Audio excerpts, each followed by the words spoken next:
For more from our new poll, we're joined by our Executive Director of Elections and Surveys, Anthony Salvanto. Anthony, great to see you. Good morning. It's a really interesting survey. So give us the big picture. These recent Democratic primaries, they were close, especially out in the Midwest. Are Democrats really split over socialism? So let me start with the big picture among all Americans, because most Americans say they think the free market is a good thing. They have a more positive view of capitalism than they do of socialism, and they're net negative on socialism. But yeah, by comparison, there is relatively more support or favorability of socialism among Democrats. Not all Democrats, but it is a majority, and higher than compared to capitalism. You ask people what that means, because these are just labels. Right. And Democrats tend to describe socialism in terms of outcomes. Well, it's fairness. Well, there's more equality, and they're concerned about income inequality. Other people, other Americans, describe it as government control, and that's in a more negative context. So you can look at polling going back to the 30s, going to the 60s. There's always been these discussions of socialism, but they do tend to come out in tougher economic times. And even in this poll, we find, especially young people, saying like they feel opportunities are lesser now than they were for previous generations, that it's harder to get ahead, that the system doesn't work in a fair way. All that's the bigger context. So as you rightly point out, this is a resurgence or reemergence of socialism. Certainly we've seen that this summer. How is it then splitting the Democratic Party specifically? So one interesting thing is that it is college-educated Democrats who are relatively more favorable for socialism. And yes, they have even slightly higher incomes. We've seen some of that, too, in the votes that you mentioned, or the vote patterns in these states. What could be happening there is a sort of relative expectations. Maybe they've got a little more money, but it doesn't buy them as much as they thought. And the other part of it is, you ask people, is the Democratic Party as progressive as you'd like it to be? And that is also pretty even. Even as they have this argument amongst themselves, ultimately they've got to go find swing voters, maybe even Republican voters, to vote for at least some of these Democrats if they have any hope of retaking control of Congress. So when you ask Americans overall about socialism and how the Democratic Party is sorting itself, what do they say? So the big question here, I think, is what are the Democrats offering that's in contrast to the Trump economy? And of course, they want this to be a referendum on the Trump economy. But Democrats say they'd like to have bigger ideas from their candidates than smaller or incremental ones. They'd like to see people who they think are fighting for them, almost more affect than anything else. The way that plays going forward is that when you ask people to look back on other times Democrats have been in power, it's not necessarily seen as being successful. Remember the last time inflation started under Democrats. So do they need to offer something new in contrast? This is ultimately a fight about what that is. All right. Anthony, we'll talk a little bit more about this later. Thank you for now. Thanks. We'll be right back.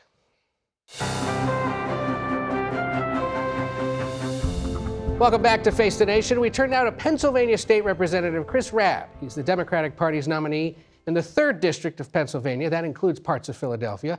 He is also a member of the Democratic Socialists of America. Representative, you're not congressman yet, but Representative, thank you for being here this morning. We appreciate it. Nope. So I'm curious, and part of the reason why we wanted to have someone like you here, given that you are the Democratic nominee, but also a member of the DSA, what is a voter getting from a Democrat and a member of the DSA like you that they aren't necessarily getting from a Democrat like Kentucky Governor Andy Beshear, who we had on earlier? That's a great question. I listened to that segment, and it seems like we have a lot in common. We're against corruption. We want to fight for working people. We believe that health care is a human right. These are things that we want: increased wages. I support a living wage for all. So I think we have a lot more in common than people would think. But when he says that socialism is a failed experiment, what's your response to that? Well, I imagine he supports Social Security. In a purely capitalistic free market system, we would have no Social Security. We would have no Medicare. We would have no Medicaid. We would have no public education. We would have no interstate highway system. We would not have firefighters. These things are things that are brought to us by different views that have molded us into the nation we are today. It's not one thing. This is not a purely capitalistic society. There's capitalism in China, in Finland, everywhere. Like, this is something that we have to understand is a mixture, and it is an evolution. Pure capitalism has never worked. Communism is not something that we've seen effectively work. What are we doing to make sure that we are moving in the right direction, though? That we are transforming this nation so that it can take care of everyone? How is it that we have our first trillionaire and we still have veterans who are unhoused? You know, our news poll out this morning shows that most Democrats have a positive view of socialism, but among all Americans overall, just 35% do. You've made the argument here so far, but I'm curious, what do you do to try to win over skeptics, the 2/3 of the country, who doesn't think this is a good idea? Well, I wasn't running for socialism. I was running for the people of the 3rd Congressional District who want a fighter. And that's something that is more important than the labels that are used in polls, because the poll didn't define socialism. The poll didn't define capitalism. The poll didn't define free market system or free enterprise. It didn't do those. It polled on how people responded to labels that have been put into the ether without any context, historical, any analysis. And I think once you define these things, people can make more informed decisions. You are running in what is the most Democratic district in America, like 40% Democratic advantage.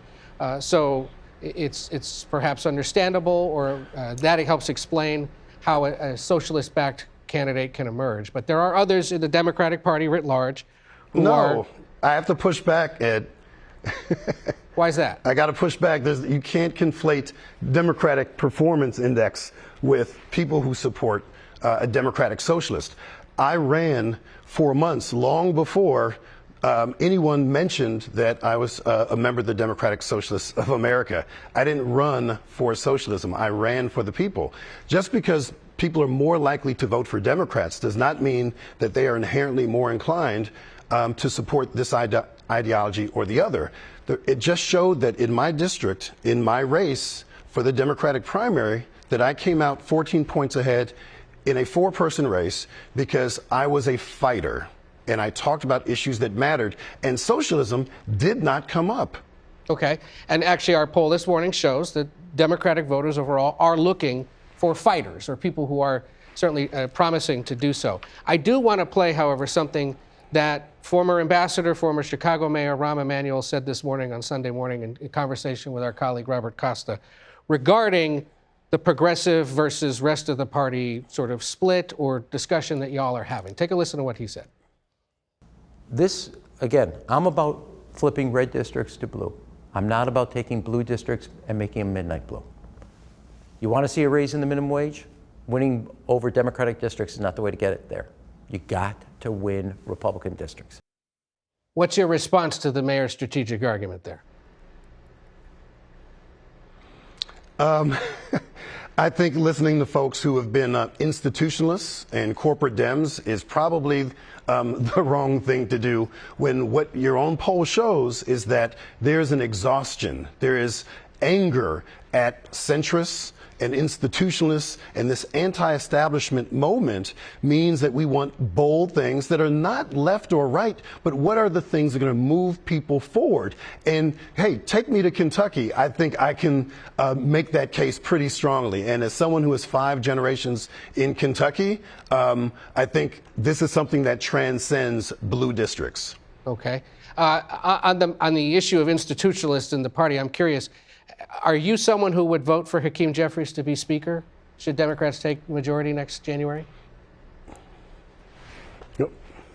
Sorry about that. He hasn't asked me, but I can tell you this: he's not going to run unless we secure the new majority, which is what I'm focusing on. I'm focusing on making sure we have good progressive candidates who are winning in these primaries and who will win on November 3rd. And when we get a new Democratic majority, I would love to have that conversation with them, person to person. We have not yet met. Okay. Now, look, I know you're a Democratic candidate for Congress.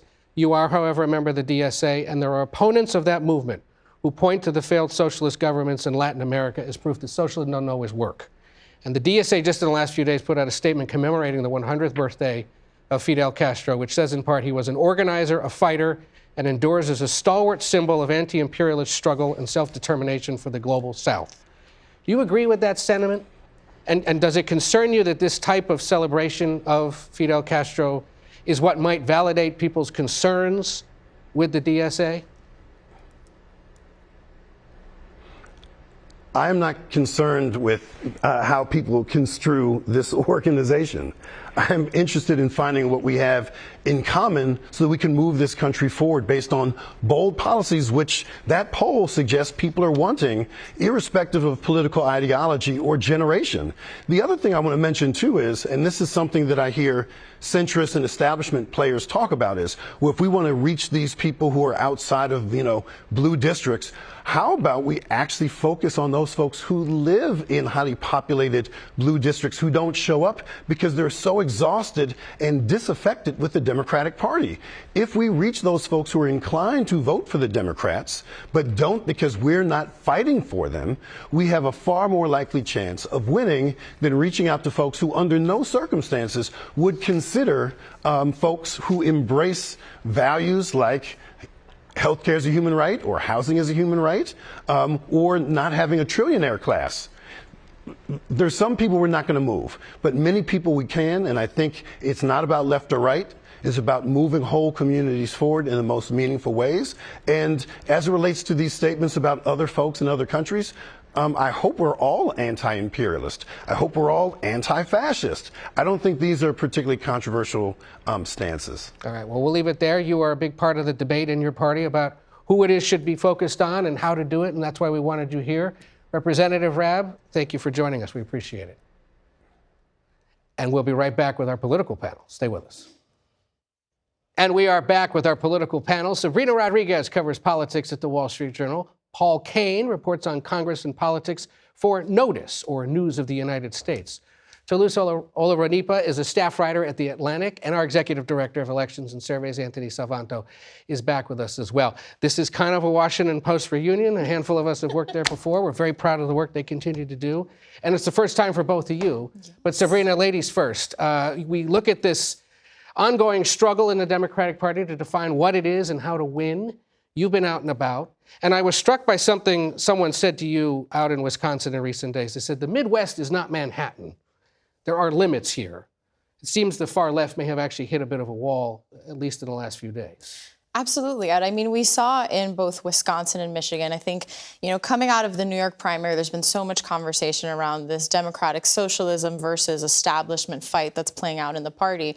But there was the big question, okay, in a state like Michigan, in a state like Wisconsin, states that voted for Donald Trump, these, chronically extremely purple states, is there a lane? And clearly the verdict is it's very divided.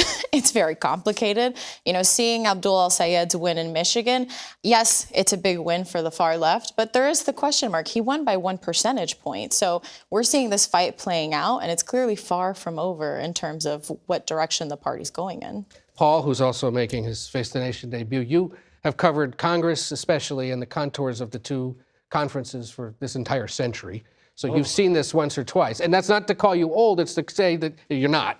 But you've seen a thing or two when it comes to congressional races. And my point is, we've seen the two parties go through cycles like this. And you've written recently that the Democrats have the potential to take back the majority, but may not be able to do it to the extent that they could have in other cycles if they nominate too many extremist candidates. There are, for people my age, a lot of us look at this and think, wow, it's 2006.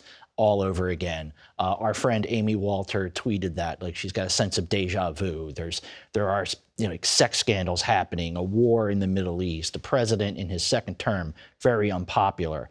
But at the same time, there's also some 2022 deja vu where Republicans had a lot of great political environment that was going on, but they nominated, not just in the Senate where candidates like Dr. Oz and Herschel Walker got a lot of attention, but they nominated a half dozen to a dozen candidates in winnable districts in the House that were just outside of that general mainstream.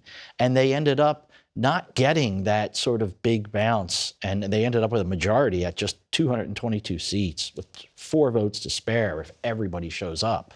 And so there are some similarities to 2022 that could be happening here where the wrong candidates in the wrong districts in the wrong states might end up not giving the Democrats the sort of election that they could have otherwise. And Toulouse, I know that was part of the concern in Michigan, whereas Sabrina said he only won by 1 point outside, and now there's been polling that suggests he's underwater against the Republican Mike Rogers. And he realizes that, and that's part of the reason he's trying to move things in a direction of saying he wants to be conciliatory, he wants to have a big tent, he wants to reach out to people who did not vote for him, he wants to reach out to some of those working class voters, some of those black voters who voted for Haley Stevens. He's talked about that on the campaign trail. But this broader civil war that's taking place within the Democratic Party, it's really right underneath the surface of all of this sort of kumbaya work together. There's a big tent. We're all united more than we're divided. Right underneath that, there's a lot of opposition between the two sides of the party. And if they're able to muscle their way through to November, I suspect that a lot of those divisions will pop back up as soon as we have to figure out who the speaker is going to be. We heard from Hakeem Jeffries that he does not support the DSA agenda earlier today. And so there's going to be a lot of working out they're going to have to do to get together if they're able to win the House in November. Signal he doesn't support the DSA agenda, signal he doesn't support Medicare for all, and what does Chris Rabb say?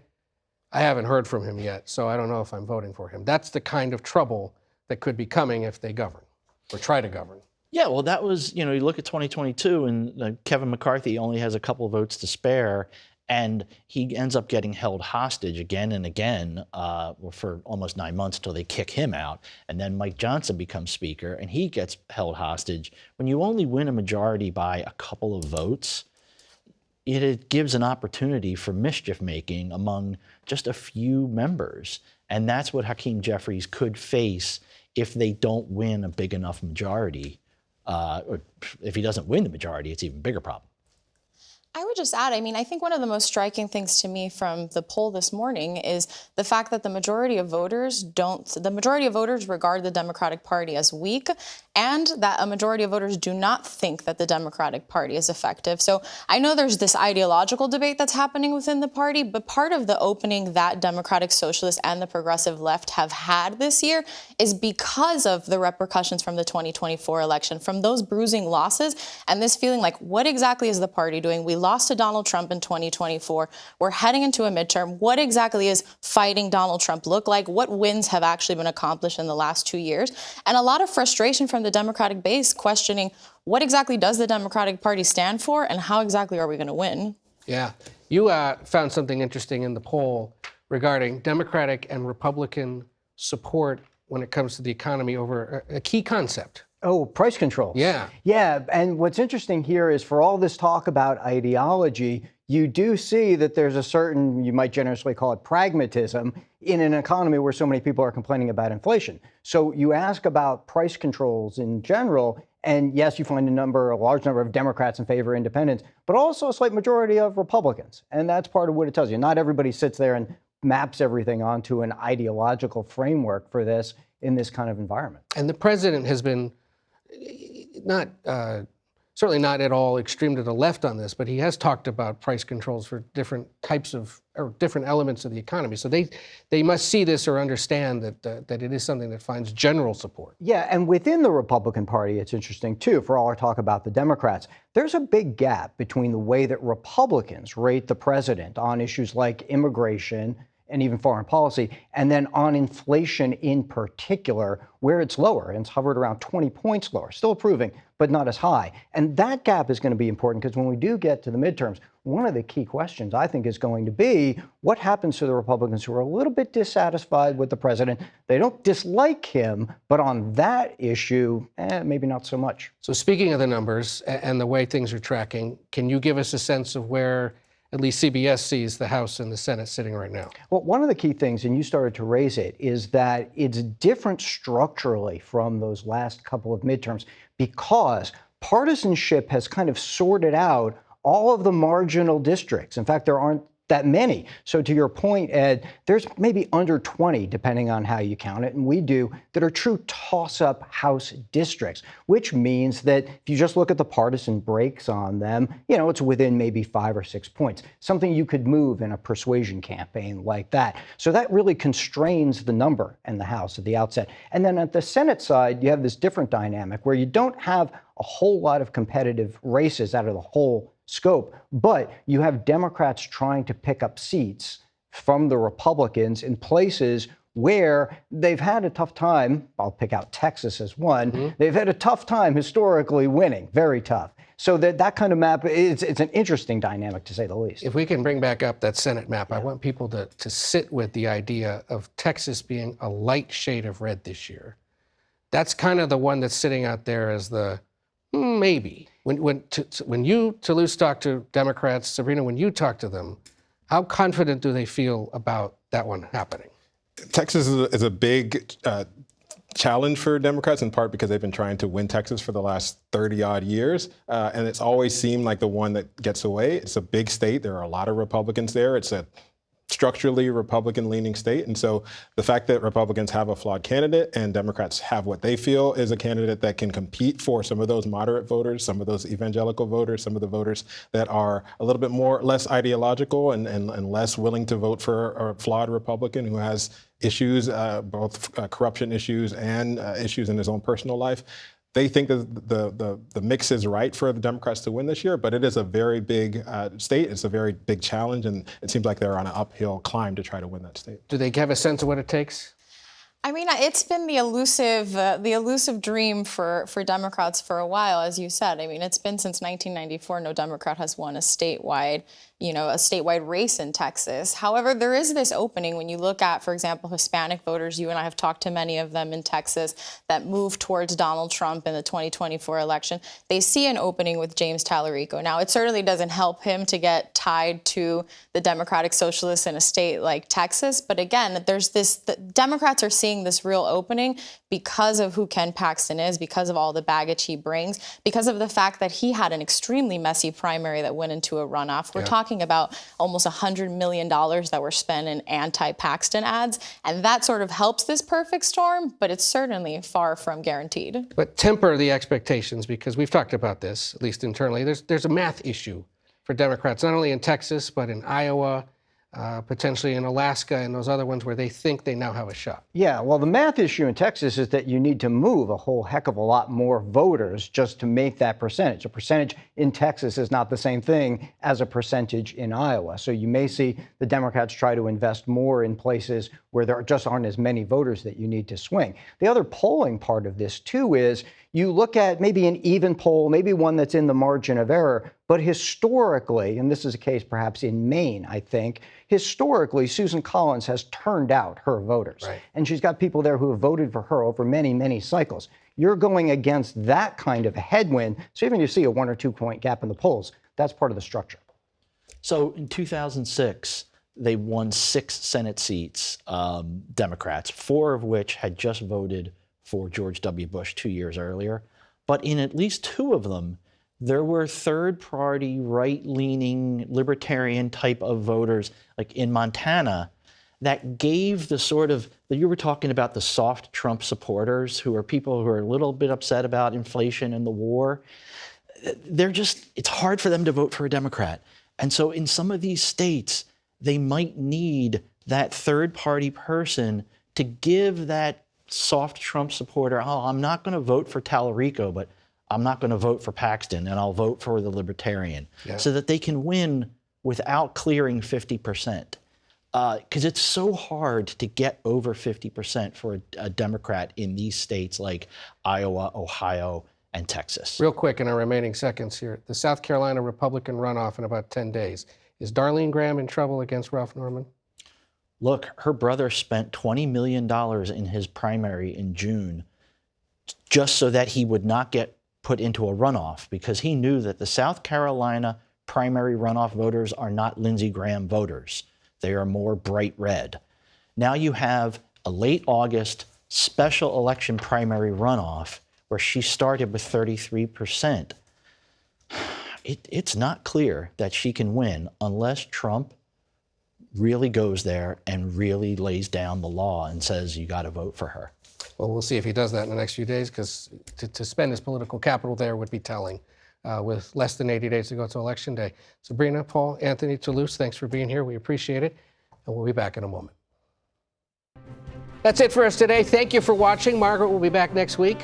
I'm Ed O'Keefe. Take care.